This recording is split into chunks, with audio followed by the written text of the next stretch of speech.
भयो भने चाहिँ यस्तो हुन्छ। भन्नुस् त। हेलो गाइजहरु, हामी चाहिँ लिम्चुङको भिउटा डोबाटे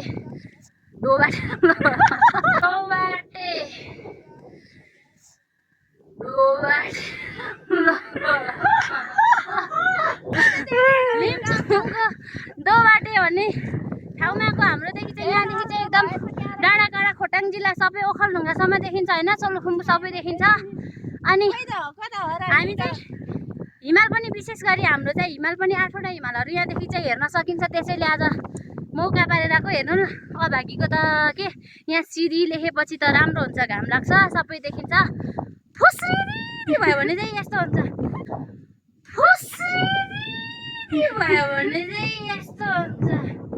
चारैतिर डाँडा, खै केही देखिँदैन। यहाँदेखि परको मान्छे पनि देखिँदैन, 1 मिटर पर पनि बादल लागेर।